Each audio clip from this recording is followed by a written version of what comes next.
Doamnelor, domnilor, bine v-am găsit! Sunt Mariana Roller, aici emisiunea Loc de Dialog. Recent, Transparency International Moldova a desfășurat o intervievare a populației pentru a evalua activitatea autorităților publice locale și a serviciilor prestate de către acestea, scopul primordial fiind îmbunătățirea dialogului populației cu autoritățile locale. Astăzi vorbim despre rezultatul acestei intervievări, despre concluziile generale ale partenerilor, dar și despre experiențele acumulate. Alături de noi este doamna Lilia Carasciuc, directoare executivă Transparency International Moldova, domnul Andrei Bargan, AO Prospect și Mișlia, doamna Ina Răilean, Clinica Juridică Bălți, doamna Inina Spinei, Transparency International Moldova și doamna Liuba Stavinski, AO Nufărul. Bine ați venit la noi! Stimați invitați, iarăși reieșind din situația pandemică destul de critică din țara noastră, suntem nevoiți să facem legătura de la distanță. Cum am zis, astăzi vorbim despre rezultatele implementării proiectului sau concluziile, mai bine zis concluziile generale. Doamna Carasciuc, am vrea să reamintim telespectatorilor în ce constă proiectul, dacă ne puteți veni cu câteva detalii. Da, este vorba de un program de granturi mici implementat de Transparency International, care a fost finanțat de Agenția Elvețiană pentru Dezvoltare și Colaborare, Secretariatul Transparency International și Ambasada Olandei. Prin acest program, noi ne-am pus un obiectiv mai general de a consolida capacitățile ONG-urilor locale, de a monitoriza politici și acțiuni anticorupție, sigur că la nivel local.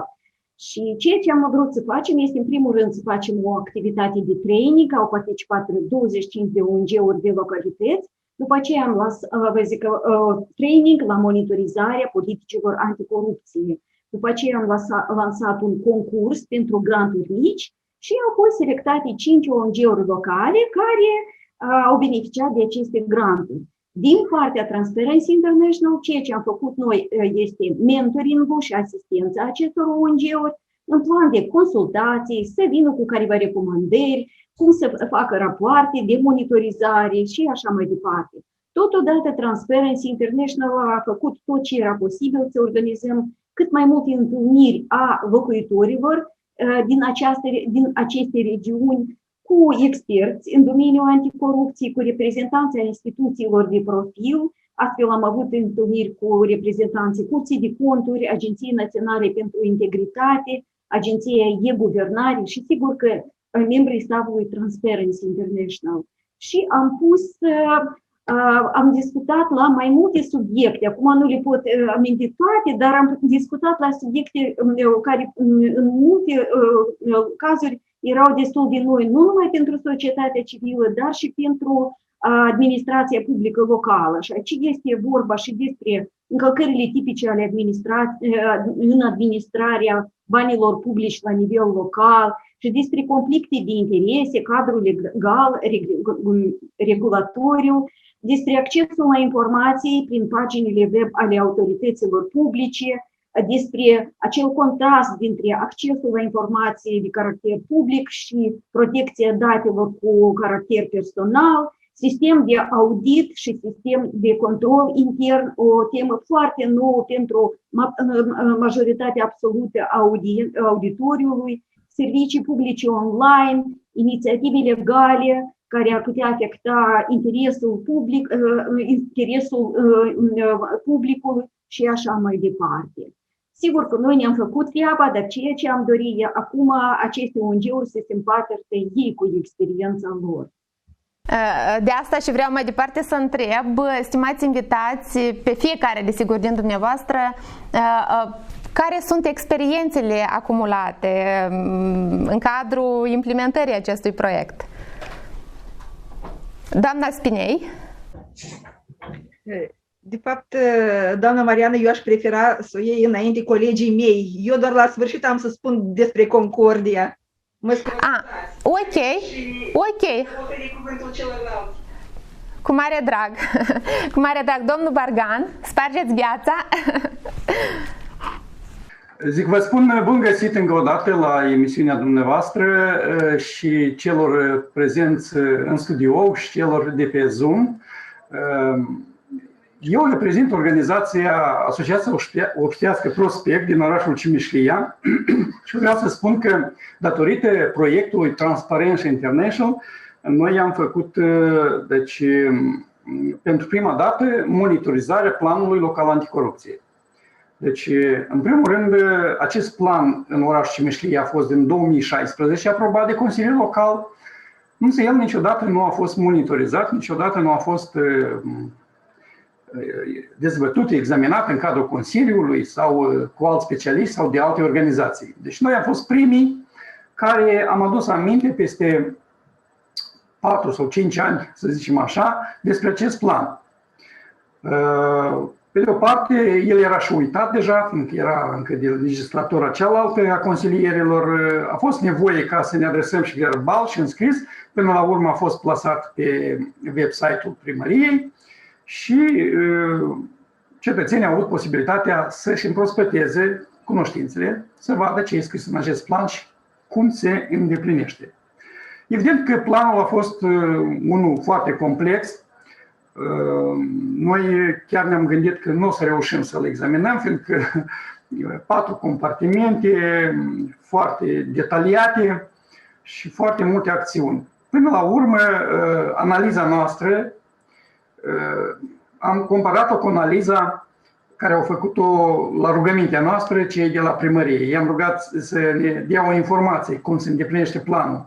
Ei au spus că undeva 70% s-a îndeplinit. Noi am controlat, am ieșit la condiția că undeva 60%. Dar nu contează. Important este că și ei au verificat și noi cu jumătate de an înainte de finalizarea planului. Și atunci noi ne-am propus ca până la finele planului, anului și acestui plan să mai corectăm, să mai ajustăm unele poziții, astfel ca să fie cât mai multe puncte îndeplinite în acest plan anticorupție la nivel local al orașului Cimișlia. Obiectiv atins până la urmă. Da, obiectiv atins, fiindcă până la urmă multe, undeva cu 10% sau 15% chiar procente s-a mai împlinit pe parcursul a 6 luni de zile alte acțiuni. Principalul că a fost adus în atenție cetățenilor și consilierilor acest plan. Noi am făcut un raport față de primărie și Consiliul Local și un șir de recomandări. Deja vorbim, dacă ne permiteți, vorbim despre recomandări puțin mai târziu și despre, da, vorbim la moment despre experiențele acumulate. O să-i dau cuvântul și doamnei Stavinski. Doamna Stavinski, am vrea să ne spuneți și dumneavoastră ce experiențe ați acumulat. Da, bună ziua! Sunt președintele Asociației Obștești Nufărul și în acest proiect Anticorupție și Integritate, care a fost în parteneriat cu ziarul Cuvântul, cu domnul Tudor Iașinco, Dumnezeu să vă duminească, că chiar ne-a părăsit duminica trecută, l-am trecut în ultimul grup și seara toți suntem îndurerați aici la Rezina. Am avut o experiență frumoasă din următorul considerent. Ne-am propus să monitorizăm pagina web a primăriei Rezina. Totodată ne-am propus să efectuăm un sondaj pe un șantion de 350 de respondenți, alegătorii despre aleșii locali, să vedem care este părerea alegătorilor despre cei din administrația publică locală și despre consilieri, ce păreri au, ce propuneri și ce probleme sunt la noi în localitate.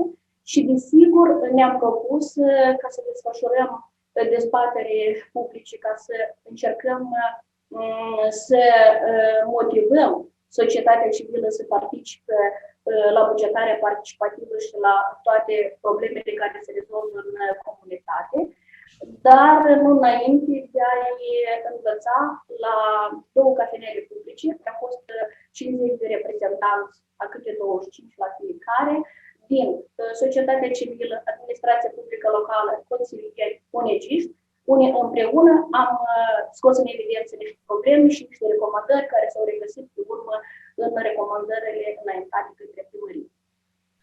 Și, doamna Răileana, am vrea să ne spuneți și dumneavoastră ce experiențe au fost acumulate de dumneavoastră în calitate de reprezentantă a Clinicii Juridice Bălți. Da, bună ziua încă o dată, vă zic, la toți. Clinica Juridică a implementat proiectul de monitorizare a politicilor anticorupție la nivelul raionului Râșcani.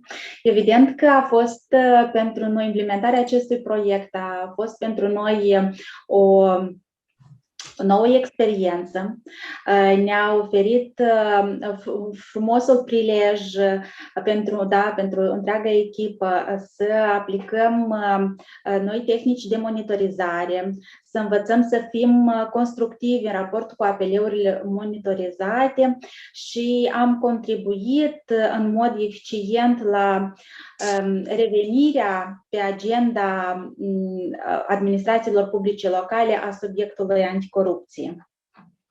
Așa. Doamna Spinei, acum vă puteți expune sau chiar la sfârșit o să doriți? Acum doriți? Acum așa, ar fi cazul să spun acum. Da.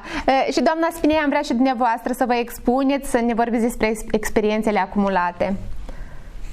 Bună ziua tuturor! Eu aș spune despre realizările colegilor noștri de la Asociația Obștească Concordia din satul Inești, raionul Pirenești. Proiectul lor cu genericul Transparență și Guvernare Locală a avut drept scop să monitorizeze resursele acumulate de primăria satului Inești și totodată modul în care sunt gestionate aceste resurse, adică modul în care sunt cheltuite mijloacele financiare ale primăriei. Iar colegii noștri din Asociația Concordia s-au focusat pe următoarele obiective. În primul rând, au vrut să vadă dacă autoritățile locale au asigurat transparența în procesul bugetar, adică la toate etapele, de la elaborarea proiectului bugetului, discutarea, aprobarea lui și executarea acestuia. De asemenea, în vizor a fost și corectitudinea utilizării banilor publici în sistemul de învățământ școlar. Și dacă se deschid parantezele, colegii au monitorizat contractele de eficiență energetică a a gimnaziului din această localitate. Un alt aspect, un alt obiectiv a fost corectitudinea gestionării patrimoniului public. Iar colegii s-au axat asupra gestionării și transmiterii în arendă a terenurilor și a fâșiilor forestiere din localitate. Și, bineînțeles, un moment foarte actual pe care l-au acoperit de altfel și alți colegi din societatea civilă a fost monitorizarea achizițiilor publice. Iar în cadrul acestui proiect au fost realizate o serie de activități, de altfel foarte interesante în opinia mea. Primul care ține de monitorizarea activității primăriei. La bază au fost solicitările oficiale de informații, analizele datelor din registrul de stat al actelor publice, deplasarea pe teren pentru a vedea cum stau lucrurile de facto, deci în contrapartidă cu cele semnalate în răspunsuri. A fost întocmită o grilă de evaluare cu 12 indicatori în care s-a analizat și accesul la informații, și transparența decizională, și angajarea în serviciu în bază de merit, și tratarea conflictelor de interese, și gestiunea patrimoniului. Deci s-a făcut o fotografie a situației, s-a descris starea de lucruri, constatări și recomandări. La fel, colegii de la Asociația Obștească Concordia au efectuat o intervievare a locuitorilor privitor la activitatea autorităților publice locale. Intervievați circa 100 de locuitori, întrebări care vizau inclusiv cunoașterea de către aceștia a dreptului constituțional de acces la informații, participare la luarea deciziilor, petiționare, cum le valorifică, dacă sunt încălcate și așa mai departe. Colegii au colectat informații despre eventuale încălcări ale cadrului legal și le-au transmis jurnaliștilor de la ziarul Cuvântul, fiind realizate inclusiv sub bagheta domnului Tudor Iașenko 2 investigații jurnalistice care țin de eficiența energetică, despre acele semne de întrebare în realizarea contractului la gimnaziul din localitate și în transmiterea în arendă a fâșiilor forestiere din această localitate. Colegii de la AO Concordia au organizat, ca și doamna Stavinski în Rezina, au organizat cafenele publice și o dezbatere în Mahala, în cadrul cărora au vrut să afle preferințele localnicilor care țin de cheltuielile bugetare, deci pe ce direcții ar trebui să fie cheltuiți banii, care este sau care ar trebui să fie pagina web a primăriei și ce informații ar trebui să includă și asupra planului strategic de dezvoltare a localității. Iar la dezbaterea în Mahala s-a discutat perspectiva introducerii unei taxe locale noi și anume taxei privitoare la serviciile comunale. Colegii noștri au publicat o serie de comunicate, de articole în presă locală și aș vrea să remarc că de comun cu Transparency International au fost suplimentar organizate seminare, iar o activitate care i-a dat plus valoare acestui proiect a fost crearea paginii web a primăriei din satul Inești. Această pagină web a fost transmisă în gestiunea primăriei, iar ultima și-a luat angajamentul de a menține, de a asigura mentenanța și actualizarea permanentă a acestei pagini web. Asta dacă pe scurt activitățile realizate. Experiențe și activități. Am înțeles, dar dacă am vorbit despre anumite deprinderi, presupun au fost acumulate și anumite deprinderi. Doamna Răileanu, ce ne-ați putea spune? Deprinderi noastre aveți în vedere în raport cu ce? Sau... Ce deprinderi au fost acumulate pe parcursul realizării acestui proiect? Păi, cum am menționat anterior, da, am fost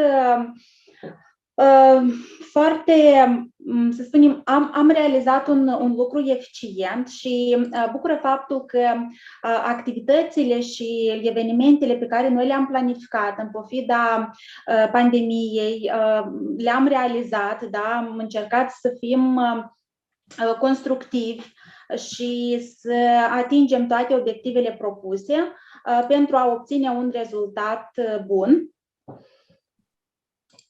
Așa, doamna Stavinski.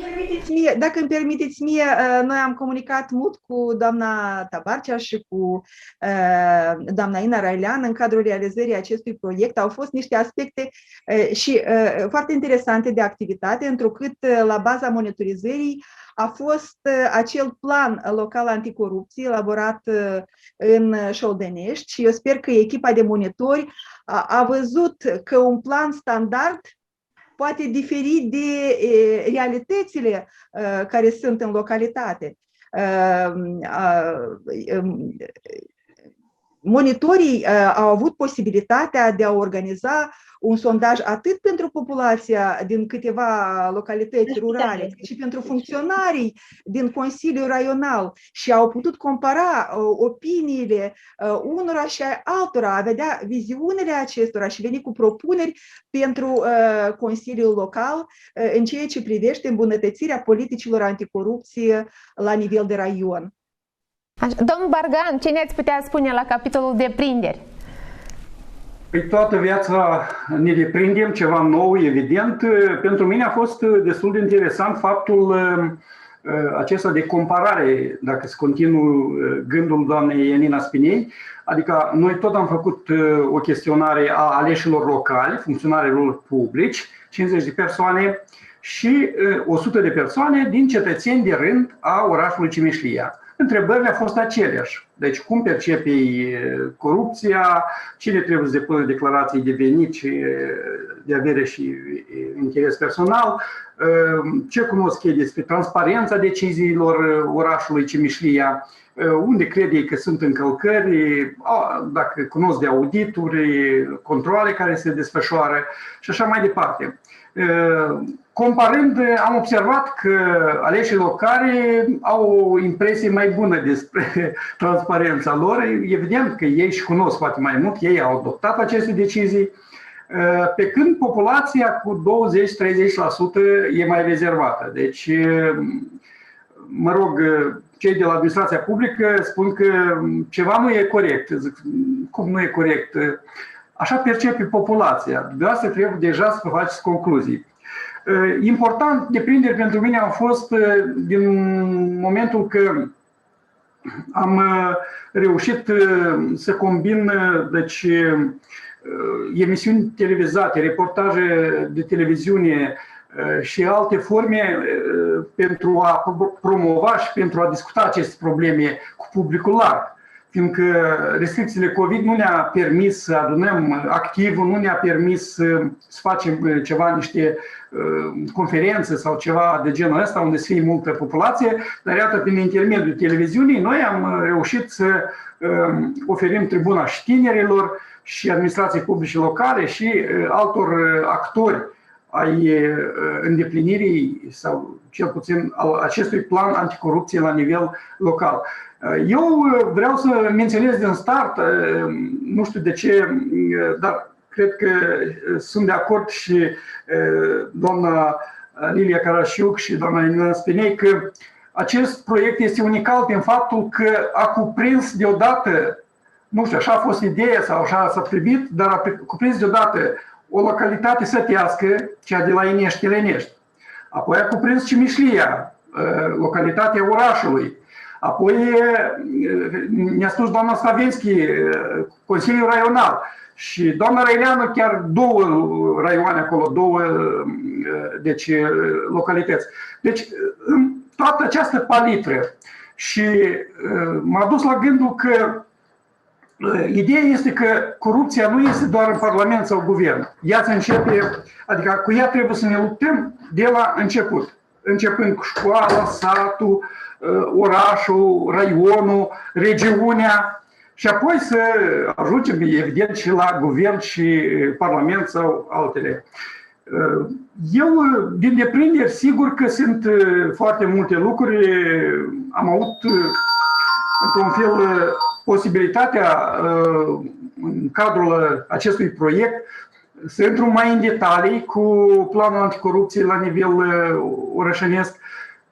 Am avut și o dezbatere cu prezența primarului, alta în lipsa primarului, apoi s-au mai spărat părțile și am fost chiar și ascultat la Consiliul Audiovizual, unde iarăși timp de vreo 2 ore s-a examinat această chestiune. Totuși, cum n-a fost prea dur Bargan acolo cu planul anticorupție, că iată el trebuia să asculte părerea și să nu învinuiască.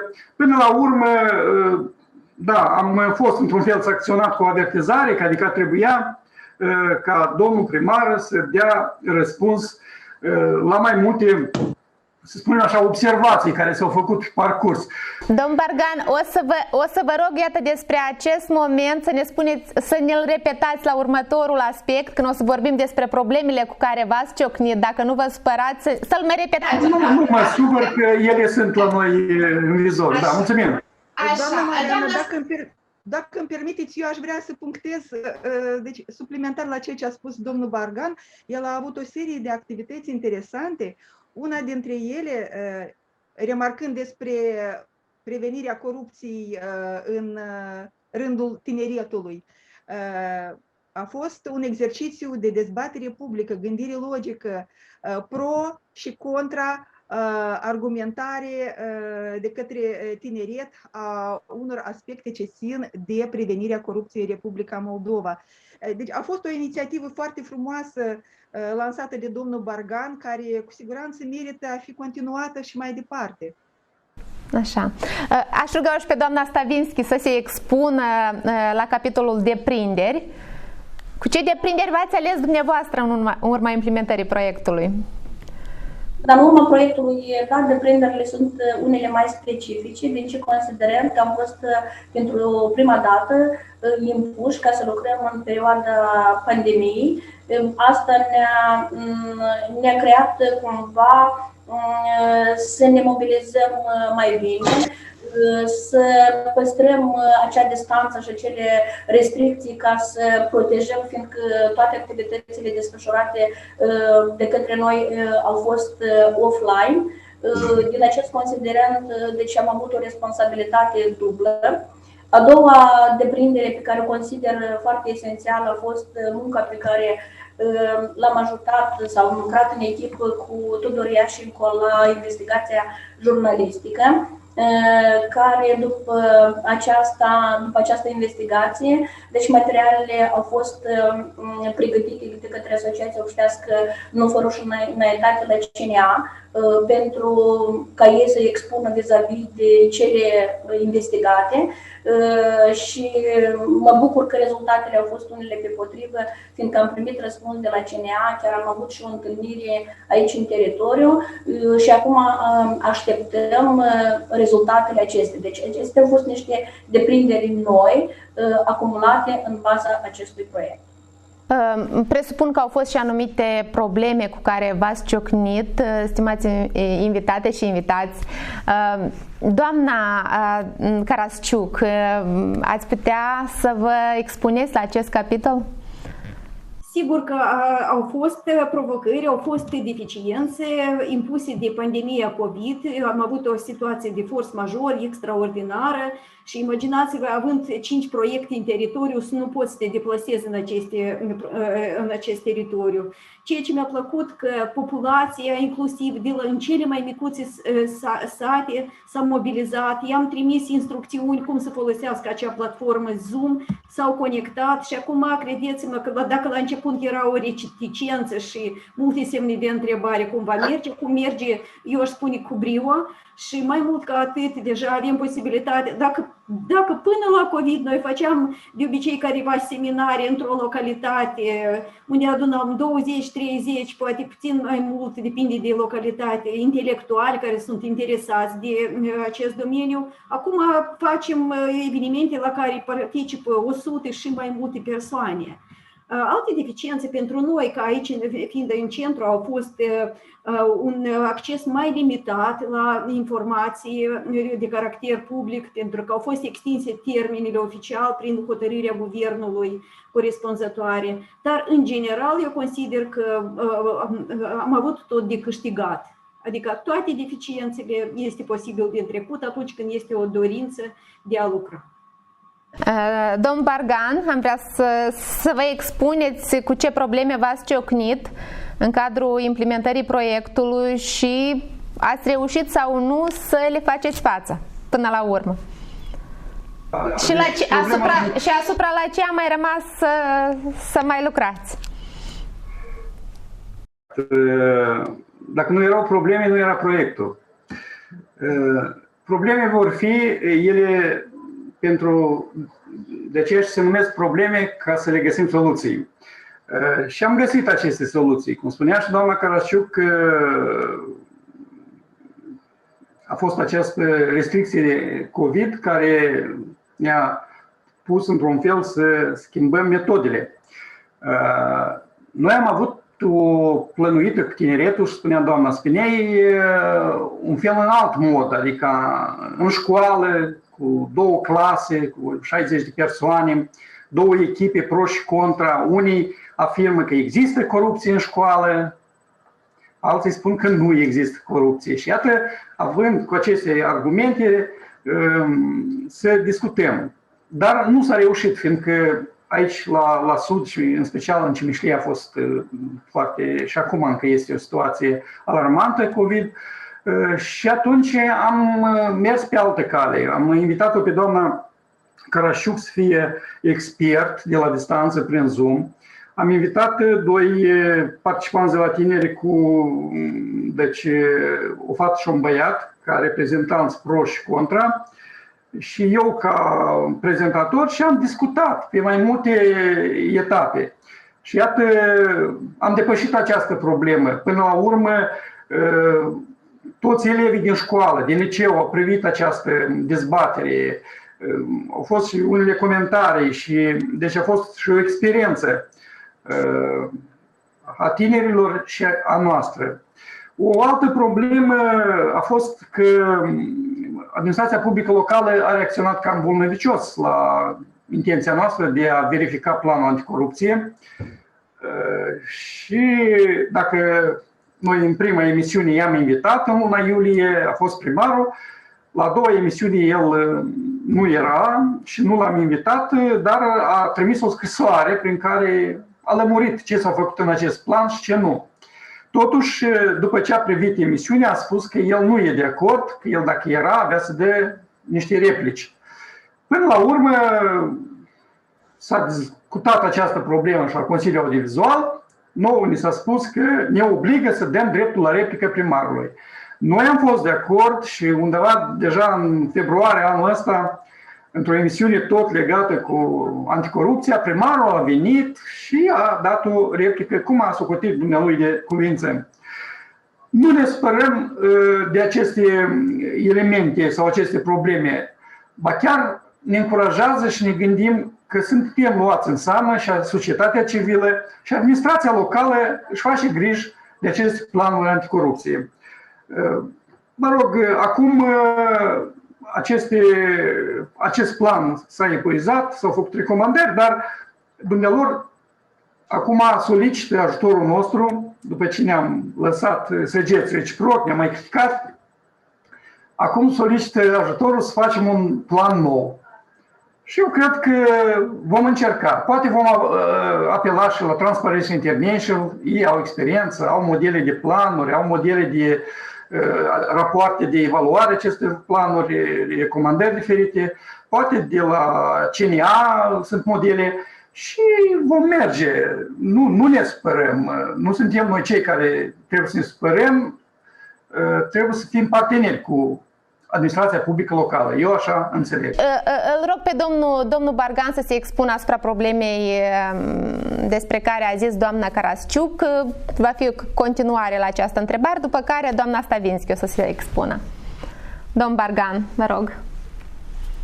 Deci, în cadrul anchetei, chestionarelor și le-am analizat, am observat că la întrebarea cine trebuie să depună declarații de avere și interes personal adresate consilierilor, o parte din ei au spus că ei nu trebuie să depună.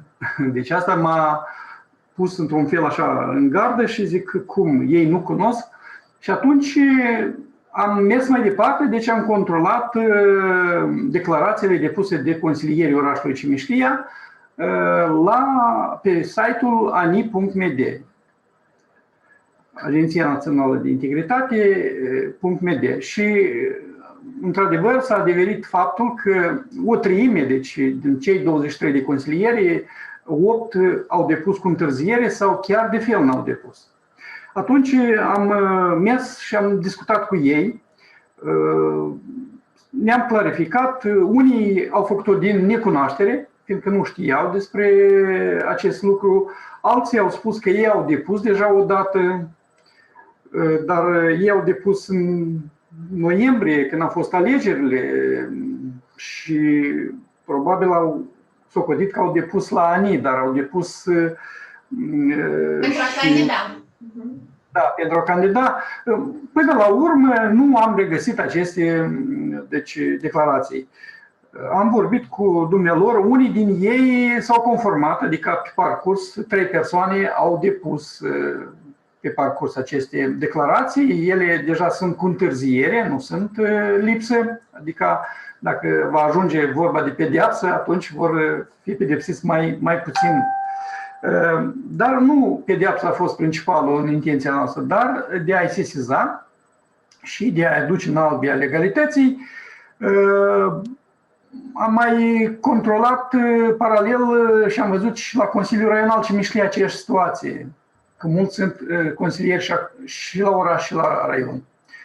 Asta denot faptul că încă consilierii noștri nu cunosc legislația și nu cunosc că aceste declarații se depun până la 31 martie, apropo, 31 martie în fiecare an pe anul trecut. Și trebuie și pot să facă acest lucru online. Fiindcă unii au spus că n-au fost în țară, au fost plecați, mă rog, motive.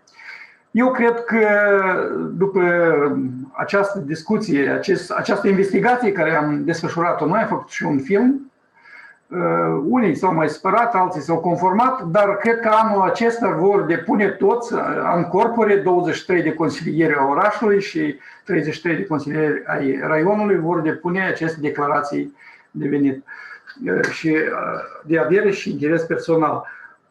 Eu țin doar să menționez că probleme pot apărea și chiar pe parcursul proiectului, dar noi întotdeauna am simțit sprijinul de la Transparency International. De exemplu, când am făcut aceste chestionare, ne-am sfătuit cu dumnealor, am coordonat, fiindcă inițial am pus 3 pagini de întrebări. Doamna Ianina spune, domnul Andrei, ei o să amețească și până la sfârșit n-a să înțeleagă că și-a început. Și am făcut-o cu o singură pagină, am redus numărul de întrebări și aceasta a fost un pas concret și foarte bun. Mulțumim, doamna Stavinski. Aceeași întrebare și pentru dumneavoastră. Da, desigur, în cadrul proiectului pe care ne l-am planificat, nu era prevăzut demersul acesta la CNA, reieșind de situația că în orașul Rezina este fondată o întreprindere municipală, serviciu comunal locativ, și de mai mult timp se depistau nereguli acolo. Printr-o decizie a Consiliului Orășenesc a fost creată o comisie de cenzori. Și iată, comisia de cenzori, timp de vreo 2-3 luni de zile, a studiat problema de acolo. Și după ce a studiat, a venit cu un raport în fața Consiliului Orășenesc. Desigur că noi împreună cu Tudor Iașencu am fost prezenți la acea ședință. Taman a coincis cu începerea proiectului nostru și atunci ne-am gândit că ar fi foarte bine ca să facem această și investigație jurnalistică, ca să vedem cum stau lucrurile mai departe. Și lucrul acesta s-a făcut. După aceea am hotărât ca să pregătim materialele ca să le înaintăm la CNA. Într-adevăr, deci, cele ce am pregătit noi de mersul, cu toate anexele pe care le-am avut, a fost o reacție bună din partea CNA-ului, ne-au telefonat, am stabilit o întâlnire cu ei în teritoriu, s-au întâlnit personal cu mine, cu Tudor Iașencu, cu cei de la Comisie de Cenzori, cu lucrătorii care lucrează în întreprinderea municipală serviciu comunal locativ și după o perioadă de o lună de zile ne-au trimis încă un răspuns că toate materialele care au fost stocate, pregătite în perioada asta de monitorizare a lor sau de investigare a lor de acum, au fost redirecționate către un departament care anume se ocupă cu aceste procese. Și ne-au înștiințat că cum au o hotărâre sau cum au un răspuns, de acum o să ne anunț. Până ce încă n-am primit acest răspuns.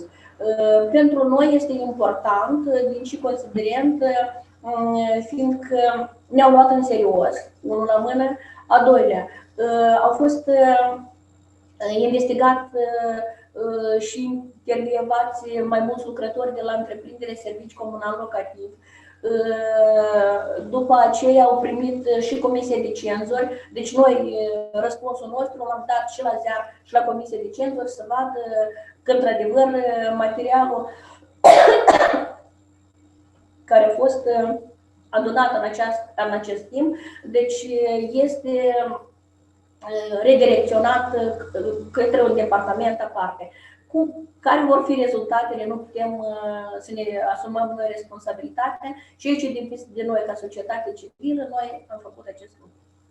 Doamna Răileanu, care au fost situațiile neprevăzute, poate, cu care v-ați ciocnit dumneavoastră? Aș vrea să menționez mai întâi de toate că în perioada monitorizării Planului Local Anticorupție s-a constatat un grad ridicat de receptivitate a Consiliului Raional Râșcani în accesul de informații de interes public pe care noi am solicitat-o și deschiderea față de vizitele de monitorizare pe care le-am realizat. Cu toate acestea, evident că pandemia s-a lăsat amprenta și atunci, acolo unde s-a dorit să ajungem, da, la documentele, la diferite regulamente interne pe care ei le au sau discuțiile astea dintre angajați, am fost limitați, da? Conexiunea aceasta fizică oricum ne-a limitat cumva pandemia, de aceea noi am mers pe calea, da, acolo unde nu am avut acces, am în vedere la informațiile de interes public unde nu am avut acces, am mers pe calea expedierii solicitărilor oficiale către persoanele responsabile de implementarea acțiunilor anticorupție. Și atunci, da, noi, prin această modalitate, noi am reușit să obținem informațiile și copiile de pe documente pe care, da, interesate, ca să putem să facem constatările și recomandările ulterioare. Un alt aspect este faptul că obiectivul general al procesului de monitorizare l-a constituit anume implementarea planului local anticorupție pentru perioada anului 2019. Perioada de implementare, da, el se primește pe a doilea an de implementare a planului local, deoarece planul local anticorupție este pe anii 2018-2020. Și atunci noi ne-am axat, da, axându-ne pe perioada anului 2019, evident că la final, atunci când am făcut o observație generală asupra gradului de implementare a planului local, am constatat că 91 sunt în desfășurare, da, din considerentul că pentru implementarea acestor acțiuni mai urma încă un an, da, deci însăși anul 2020. Și iată, o componentă a monitorizării, cer scuze, a fost sondajele, cum a menționat doamna Ianina, pe care noi le-am realizat cu două categorii de respondenți. Pe de o parte au fost funcționarii publici din cadrul Consiliului Raional, pe care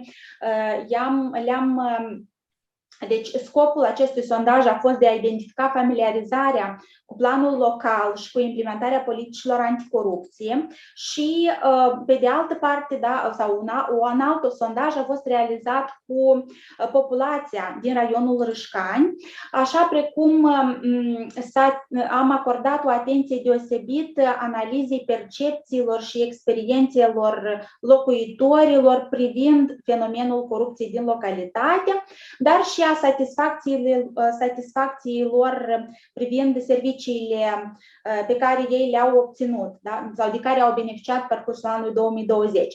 Și uitați-vă că aici, da, de ce eu am expus această idee, pentru că și în cadrul sondajelor, bun, pe de o parte era aspectul pandemiei, că oricum trebuia să interacționăm. Noi, realizând aceste vizite de monitorizare în teritoriu, da, interacționam cu fiecare persoană în parte, da, ca să-i acordăm aceste întrebări și să avem această conexiune și aceste discuții între noi.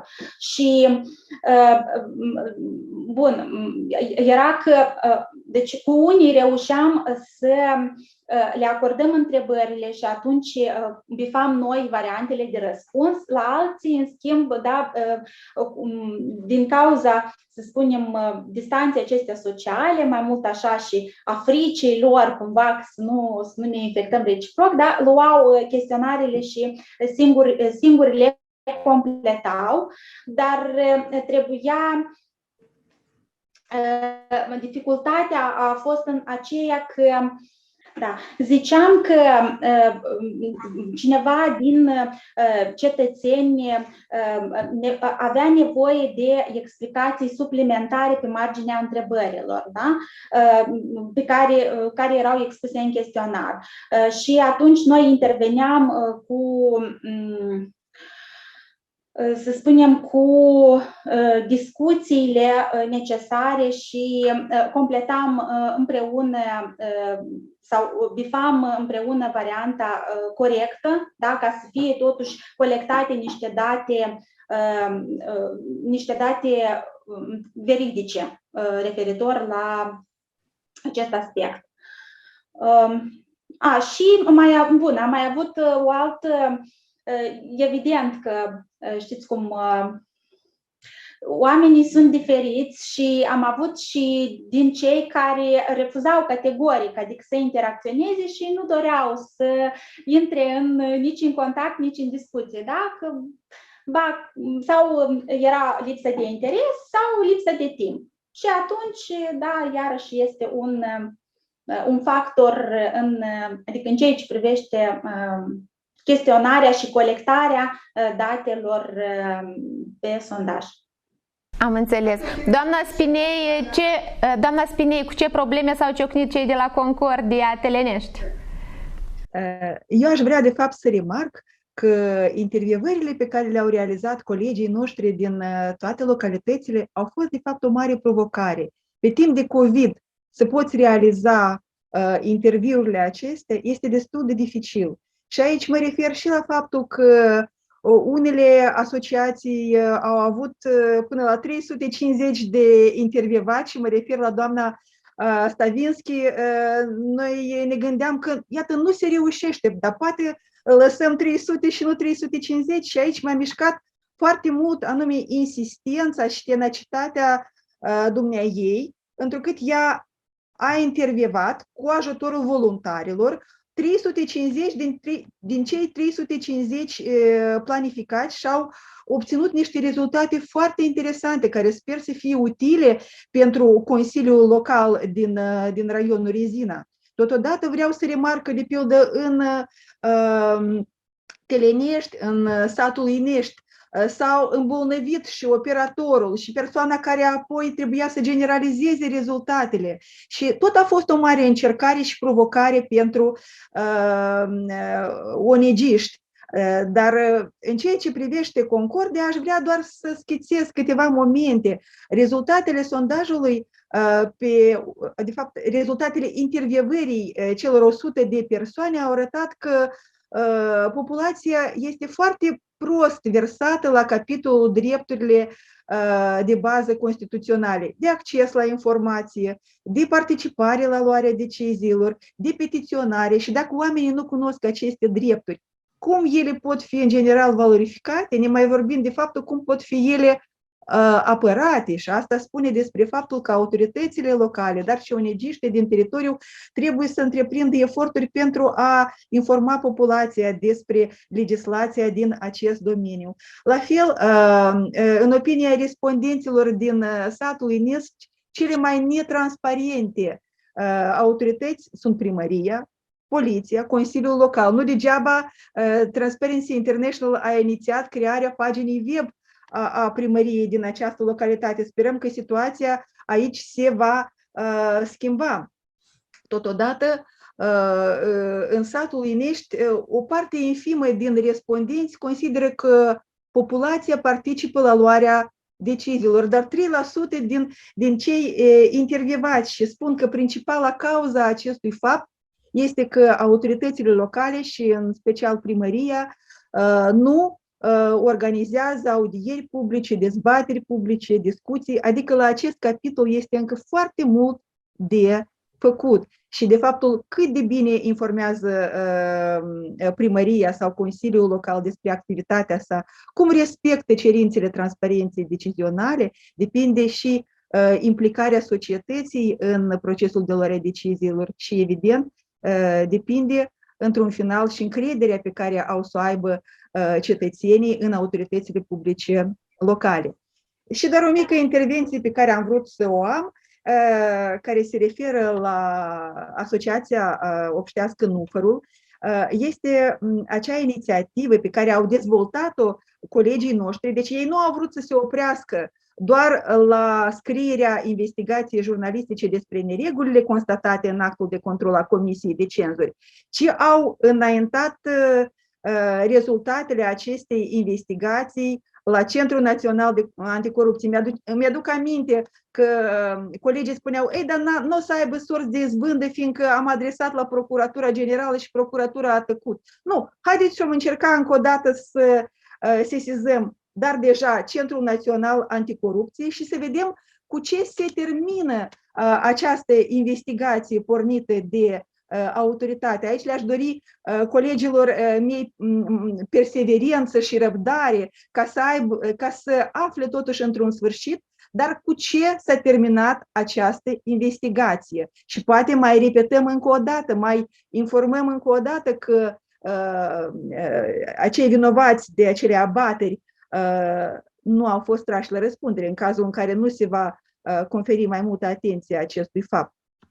Mulțumim. Doamna Carasciuc, dar care a fost valoarea adăugată a acestui proiect? Știți, sigur că fiecare parte are partea lor adăugată și eu consider că pentru Transparency cea mai mare valoare adăugată este că s-au creat mai multe capacități în teritoriu și că noi ne-am creat, dacă doriți, ne-am plămădit parteneri. Pentru că una să-l găsești de-a gata, de alta, într-un fel sau altul să încerci să-l refaci astfel ca să satisfacă și din punct de vedere a calității monitorizării și din punct de vedere a posibilității de a veni cu careva recomandări pentru autoritățile locale și din punctul de vedere a vizibilității și credibilității lor. Pentru noi foarte mult sperăm că acești parteneri, aceste 5 organizații din teritoriu vor deveni pentru autoritățile locale un canal de legătură cu noi, un canal de informare care va veni mereu ce ține de careva politici anticorupție, careva decizii, careva legi, careva schimbări și așa mai departe. Deci, valoarea adăugată pentru Transparency International sunt partenerii în teritoriu. Ceea ce ține de dânsii, lasă să spună ei dacă nu adaug eu. Vorbim cu domnul Bargan. Domnul Bargan, ce valoare adăugată? Care este valoarea adăugată acestui proiect din punctul dumneavoastră de vedere? Valoarea adăugată, dacă ne referim pentru administrația publică locală, este că ei au revenit la acest plan, nu a rămas formal, în sertar, dar și-au dat seama că orice plan are continuitate. Și deci, odată ce consilierii l-au aprobat, trebuie să-l asculte cum se îndeplinește, dacă nu pe parcurs, măcar la sfârșit, dar tot, fiindcă nu este doar o formalitate. Am făcut acest plan nu pentru a bifa și a spune că am făcut un plan anticorupție la nivelul orașului. Valoarea adăugată sper eu să fie și pentru consilierii orășenești și raionali care vor depune în acest an, la 31 martie 2021. Puteți, vă rog, să repetați, pentru că din câte înțeleg, emisiunea o să o arătați după 31, azi e 31 martie și o să fie postată deja după 31 martie și cumva să reformulați. Sper că au depus până pe 31 martie, fiindcă știți cum.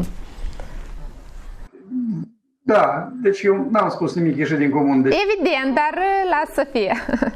Da, legislația prevede că consilierii locali, orășenești și raionali trebuie să depună declarație de avere și interes personal până la data de 31 martie anului, de exemplu 2021, pentru anul 2020. Respectiv, eu cred că toți cei 33 de consilieri raionali și 23 de consilieri orășenești vor face acest lucru. Și eu mă voi bucura foarte mult, fiindcă nu vreau ca să spun că, iată, ei nu doresc și trebuie pedepsiți, dar aș vrea să ajung la concluzia că investigația noastră i-a mobilizat și i-a ordonat, i-a disciplinat. Vom trăi și vom vedea, fiindcă nu se termină aici activitatea noastră. Vom monitoriza în continuare.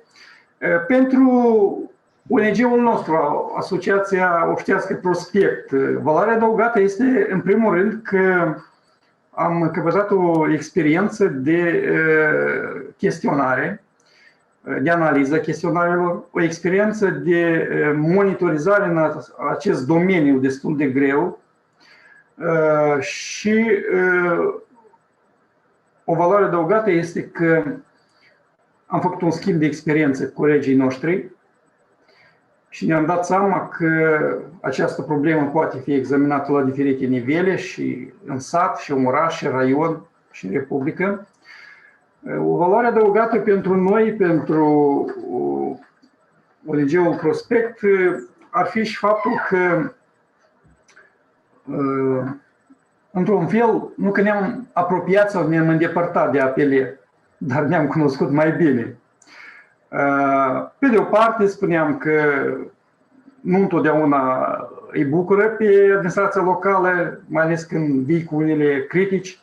Pe de altă parte, cred că și ei își dau seama că cineva, alegătorii, dar noi, ONG-urile, toți suntem cetățenii care am ales, trebuie din când în când să spună deci, cuvântul său în astfel de probleme cum este combaterea corupției.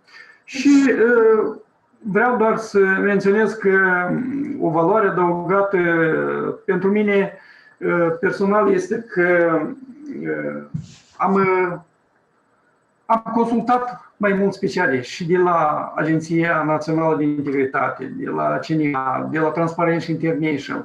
Deci, într-un fel, mi-am extins cercul de comunicare, da? Adică comunicare de experți, și dacă va fi nevoie, deja știu la cine să apelez ca să mă îndrumeze, să mă ajute în astfel de investigații, inclusiv și a societății civile și investigații jurnalistice. Mulțumim, doamna Stavinski, nevoastră.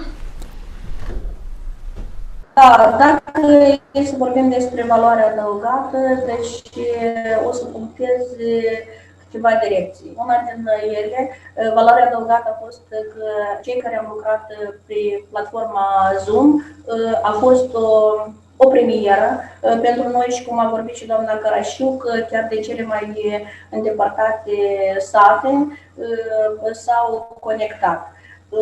Valoarea adăugată a fost acele informări prin Zoom a specialiștilor de valoare pe care Transparency International i-a solicitat pentru noi, și asta a fost o valoare adăugată pentru administrația publică locală, pentru societatea civilă a raionului Rezina, fiindcă la fiecare din aceste activități, cel puțin 20, 25 sau până la 30 de persoane erau cointeresate și vroiau să se conecteze pentru a asculta această informație.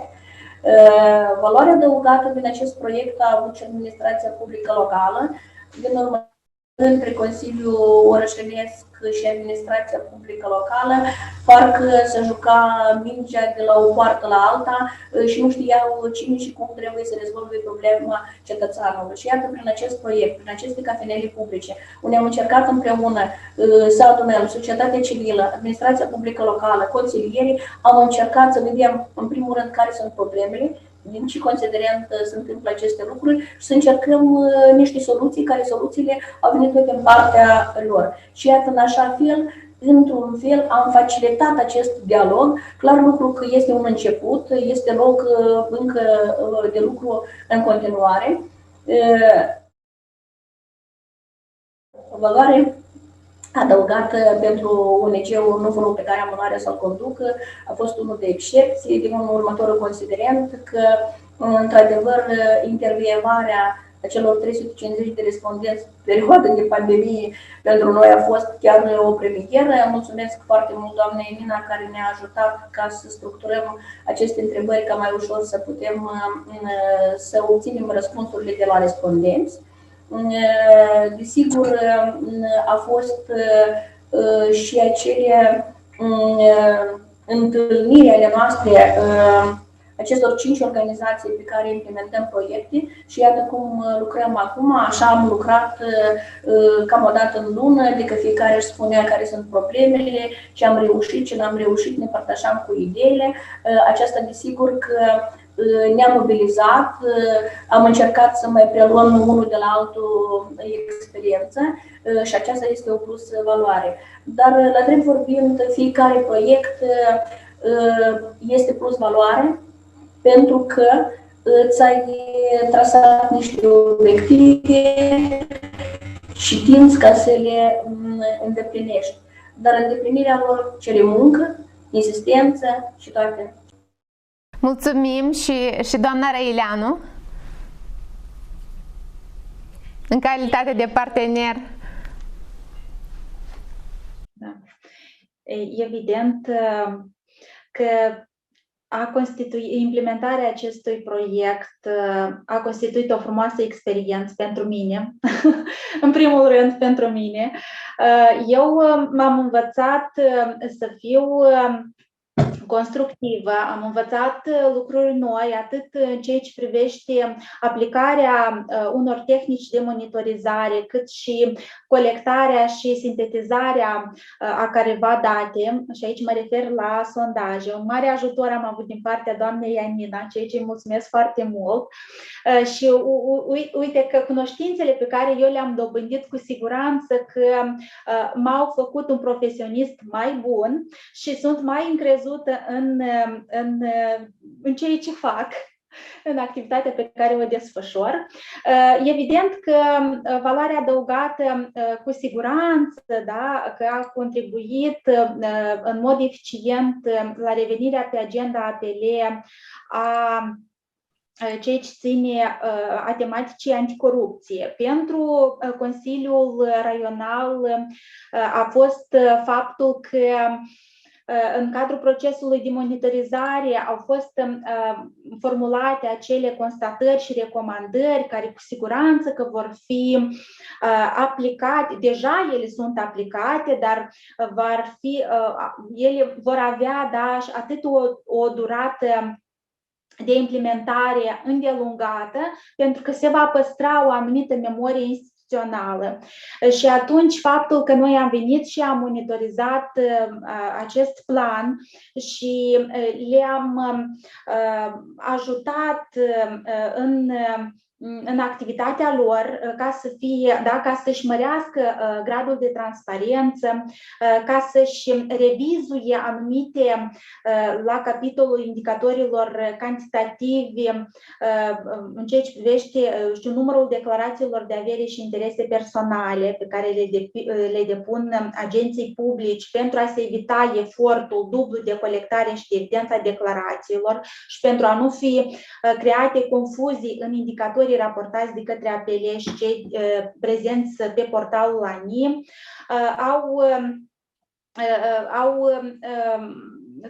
au devenit mai vizibili în activitatea lor și au dezvoltat o pagină web mult mai complexă și mult mai ușor de utilizat și actualizate cu informații de interes public. De ceea ce noi am putut deja să constatăm că au fost, da, faptul că totuși recomandările pe care noi le-am formulat pentru administrația publică locală sunt aplicate și da, și munca pe care noi am depus-o își arată rezultatele. Mulțumim tare, tare mult pentru participare, stimați invitați. Vă mai așteptăm la noi și cu alte rezultate frumoase, iar dumneavoastră, stimați telespectatori, mulțumim pentru atenție. Sperăm că v-am fost utili și astăzi. Rămâneți cu Canal Regional. La revedere!